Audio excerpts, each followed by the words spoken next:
it's Brett Green here on a pretty grey and windy and rainy afternoon here in Lithgow. You can probably hear some of the rain on the carport roof out there at the moment. But I had something to lift my spirits from all this grey, and that was when I was summoned to the post office this morning to pick up a plain brown parcel. So I haven't opened it yet. What I thought we would do is have a one-take video preview of whatever happens to be in this box. I've got a reasonable idea. But let's have a look at it together, shall we, for the very first time. First of all, I'll open the box and we'll see if I'm right about what's in it. My trusty hobby knife. Please excuse my back.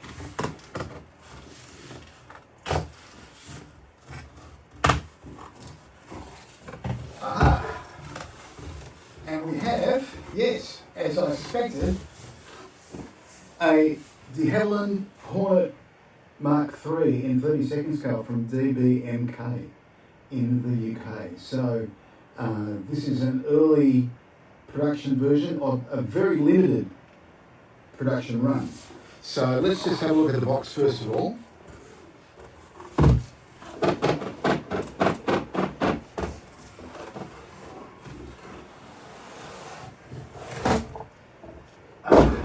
There we go. Limited edition, as you see. Really nice box art.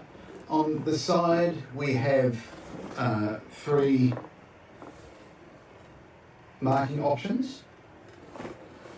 And yes, so that's it. What I might do now is move over to the other side of the room where I have my plain white cardboard. We're going to go through, for the very first time, the sprues, have a look at them in a little bit of detail, and I'll try to tell you what is happening inside the box. So just bear with me, I'll be right back. So here we are. I'm looking at the box top at the moment, and I'm about to lift that off so we can have a first look at the contents.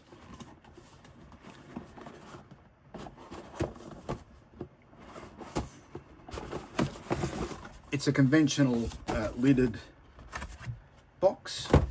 Just pop it over there for a moment. We've got some bubble wrap for the long journey from the UK to New South Wales here in Australia.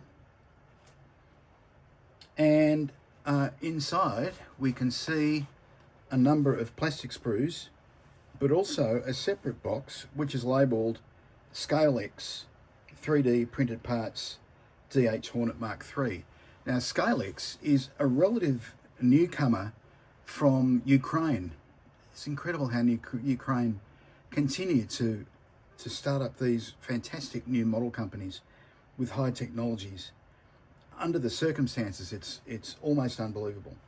So, and I've seen some of this ScaleX stuff, not in the flesh though, so I'll be very interested to actually have a look and see how this looks close up. So we've got some clear sprues and some regular plastic sprues as well. So let's just move the box out of the way and we'll work through sprue by sprue what we have in front of us. So the first sprue that I'm picking up is the ordnance sprue. So what we have here are 2 parts for 2 1,000 pound bombs, 4 rockets, the rocket rails and fins. So that's all covered in this particular sprue. Now, if we get a close-up look, we can see really, really lovely fine surface textures, panel lines, and very, very fine rows of rivets. I don't think anybody would want to complain about that as being overscale in any way. So they are very, very nicely done. So that's the first sprue that we've seen there. These are just in the order that I'm taking them out of the bag. What we have now are the two drop tanks. So according to reference material, although the Mk.3 could theoretically carry up to 8 rockets, multiple 1,000-pound and 500-pound bombs, what was typical on an operational Mk.3 was the drop tanks. So you can certainly use some sort of poetic license or another reason to use all the other ordnance, but the drop tank is one that you might want to consider. Next up here, they're all in Ziploc bags, by the way, at the moment, so it's possibly custom done. And we have the wings. And the wings are supplied in 4 parts. 2 for each, which you probably worked out yourself. And very nice they look, in Yoda speak. Once again, really nice fine detail here. Very, very nice indeed. Might be a little bit of mold release agent. You might just want to wash it with a gentle mix of water and detergent before you start building. But no, it looks very nice indeed. Remember, these are timber finished airplanes.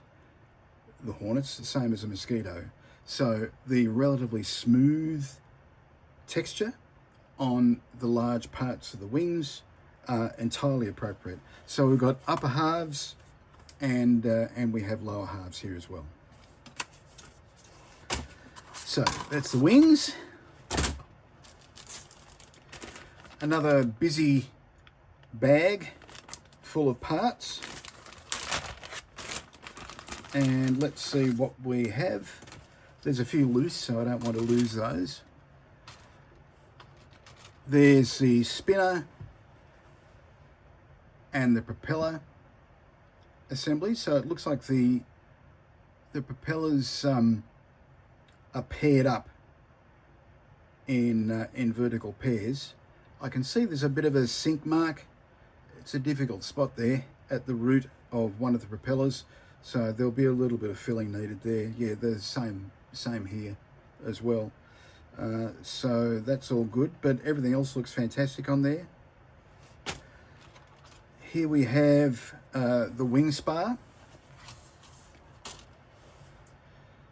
The wing spar, and also it looks like the roof of the one of the landing gear wells. Engine nacelles now. Once again, really nice, fine, consistent, crisp, recessed detail. Very, very nice indeed. And it looks like separate flaps there as well, and some of the landing gear parts too. And this is just a mirror image of the nacelles for the other side. So I wonder how close we can get there to have a look at the detail, because it is very nice. Very nice indeed. No, lovely stuff.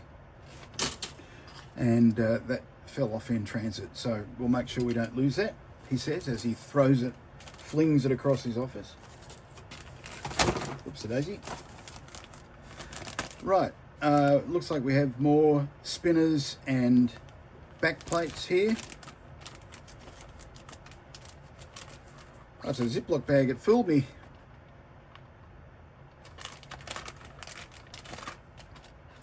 Yes, here we have, looks like another set of spinners as well. So I'll look into that as to why there's 2 sets, whether one is optional or whether one is a replacement. By the way, as usual, in a few days I'll be doing a full detailed written review of the model and a whole bunch of high quality high resolution images as well. So here we have the rudder, and it looks like the ailerons. Once again, smooth surface, really lovely crisp recessed surface textures.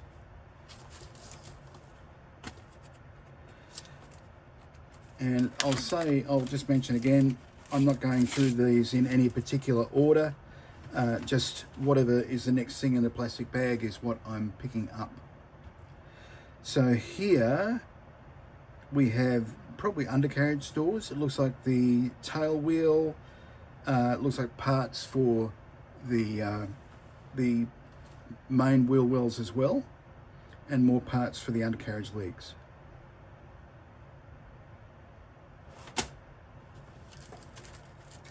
Aha! And looky here.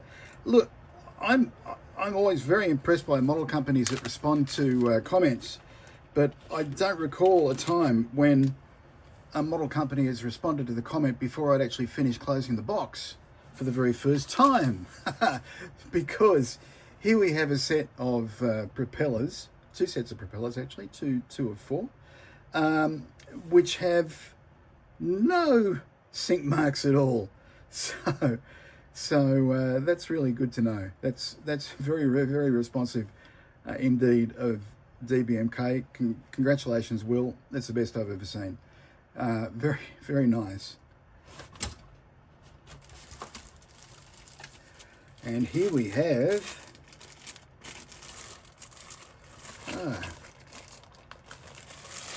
drum roll please, because here we have the fuselage hubs, and they're very nice as well. Once again, very smooth, as is entirely appropriate. It's a slightly satin texture, but where it has its relatively few panel lines, they are very fine and very crisp. And we have just some raised detail on the fuselage as well. So that's impressive. Nothing much molded on the inside. So there's the port fuselage, and very impressive it is.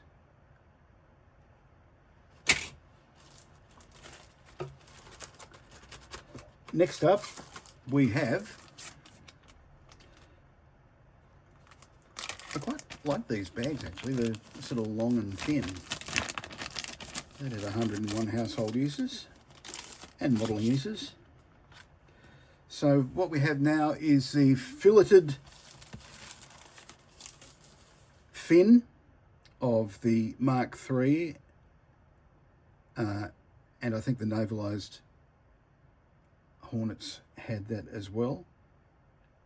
And that looks like it's probably elevators, I would say, as well. Next, we have another sprue with horizontal stabilizers.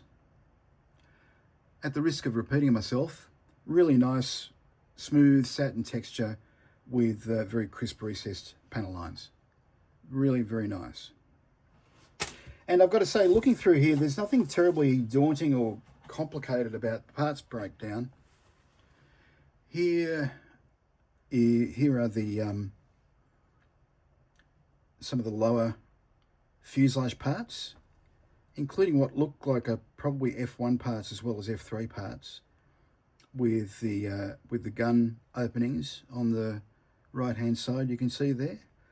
So there's what looks like a camera window option at the bottom, where there's the armed version with shell ejector recesses. They're not complete holes, but a bit of a wash, and that will be fine.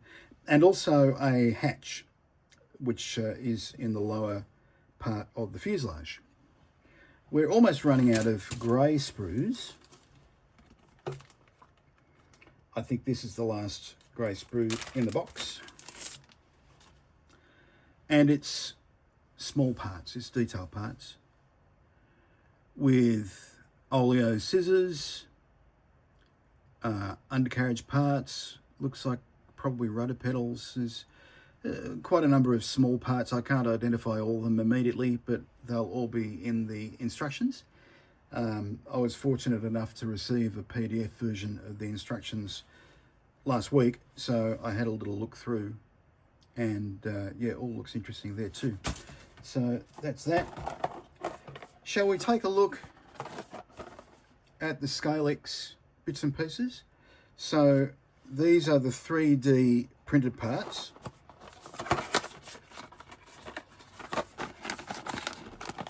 And I'll just open them up individually. You won't see very much. What we have here are some really nice honeycomb cages that are built up along with the parts when they're 3D printed. And then the parts themselves are actually in the cage. So we can see we've got a 3D printed seat, and that, I don't know if you can see it there, but there's a backrest that's actually printed as part of that seat. There looks like gun sight and probably a bulkhead, I'd say there. Next up we have, exhausts. So they're nice, they're very nice. So we've got totally hollowed out exhaust stubs, and the exhaust stubs themselves are in a little shrouded cover, and they're molded as one piece each per side. So that's good. That's good to know. Another little honeycomb thing here. Looks like we've got side consoles. Looks like is it a throttle? Yes, it looks like a throttle assembly. Switch boxes and a few other bits and pieces. All looks like it's for the cockpit. Oh, and it looks like this part probably replaces the plastic part. So this is, I don't know if you can see through there, but this is the lower nose with the gun ports. And in fact, inside we can see not only the gun port panel, but also a set of 4 cannon barrels that should just slot into the into that other 3D resin part. So that's quite clever. Got a couple of small vents here, also 3D parts, and also the main wheels are 3D printed parts as well. So let me just open that bag up for you, and I'll give you a closer look at this. It looks like I've cleaned up all the parts just by taking them out of the bag. There we go. Yes. Now, when I say an easy cleanup, I don't always anticipate it being quite that easy. But literally taking the part out of the bag, and the main wheel part fell off the very, very fine attachment points that are there for the 3D printing. So this will be a very fast cleanup job, I think, for all of these parts.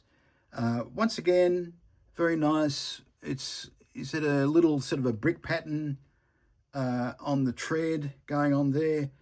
The hub and the tyre are molded, printed in one piece, and they look very, very nice indeed. So I think that's all as far as the 3D printed parts are concerned. We'll come back to those when we do the full review next time.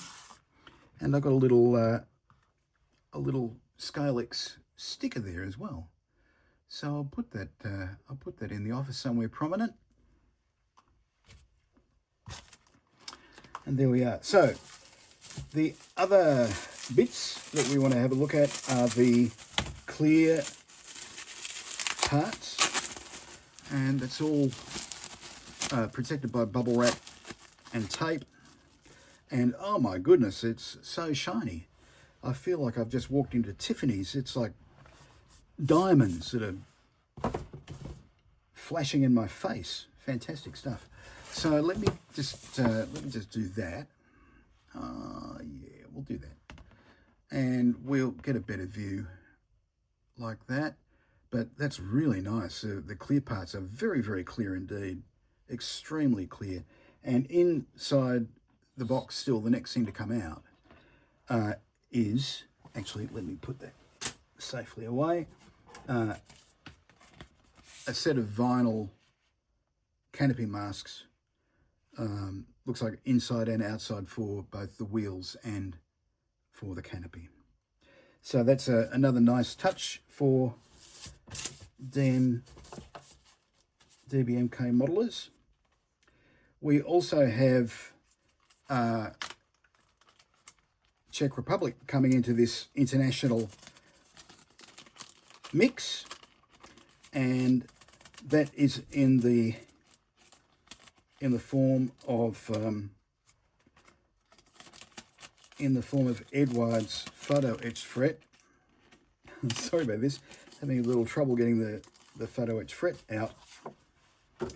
But there it is. I've got it at last. And as you would expect from Edward, it's a gorgeous thing. A sandwich instrument panel, trim wheels, detail parts. It's just, it'll add a lot of detail to your model. And, you know, try individually painting some of this. This is such a time saver and such a nice, authentic way to depict an instrument panel and cockpit detail. So that's another good one.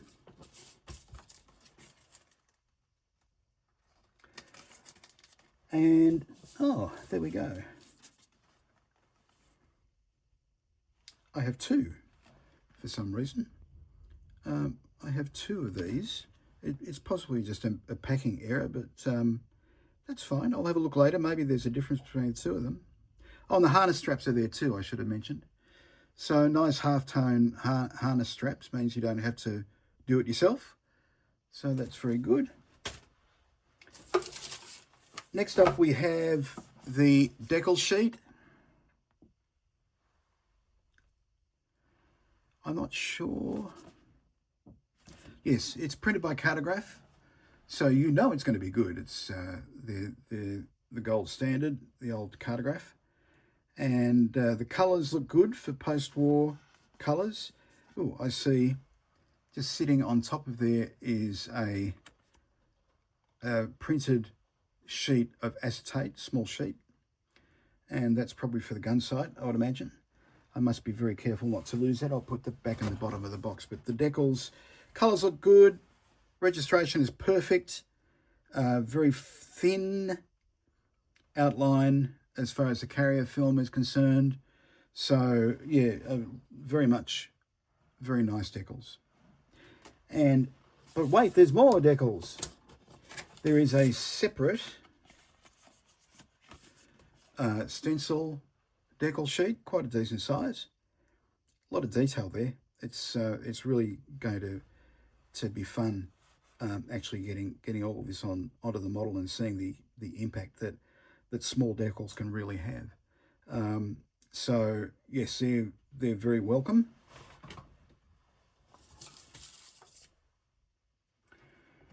And finally, we have a sheet that tells you, oops, upside down, tells you how to mask. So what sequence, what numbers, etc. Yes, it looks like there are 3 camera windows there. And there is a stencil marking guide. That'll keep you busy for a few evenings. Oh, and there's one more sprue, grey sprue, rattling around the bottom of the box. So I'd better have a quick look at those. We wouldn't want to miss anything. And here it is, sprue S. And there's the pilot's armour by the look of it. Looks like a little bulkhead there. A few parts I can't directly identify. The propeller shafts. And yeah, just a few little bits and pieces. Every little bit helps. And here we have the very nice instruction booklet. I have had a look through a printed version, but this is really very, very nice indeed. So it's a 16-page booklet. There are 3 marking options, one in medium sea grey and PRU blue on the lower surfaces, and 2 of them have dark green and dark sea grey upper surfaces with PRU blue beneath. Now it looks like the roundels on the PX314 option have actually been overpainted from the other style, so the proportions are interesting on that one. But the instructions are really good. There's lots of exploded view diagrams. Everything looks very straightforward, and yeah, its options are clearly pointed out. So that's all good. And that's it. That's the end of the contents of the DBMK, the Havilland 103 Hornet F Mark 3. And what a lovely kit it is. So I'll be looking forward to diving into this as soon as possible. First thing I'll be doing is taking photos, and then I'll be writing up a detailed review, and then my model desk has been cleared to allow the large wingspan, although not quite as large as I expected, I've got to say. The whole aircraft looks a bit smaller than a Mozzie. I built a Tamiya Mosquito years ago, and it felt gigantic, but this one does feel quite manageable. And with the parts count, I think it's not going to be like in the realm of an expert modeler's requirement. But once again, I have to emphasize, this is going to be a really limited edition kit. I can't remember the exact numbers, but I'll put it up in the description. And I think if you want one, you better grab one now. And it does look very nice. I will report back. And in the meantime, I am Brett Green. This is HyperScale Video Workshop. Many thanks to DBMK in general, and to Will in particular, for providing this early sample and allowing me to share that with you. So bye for now.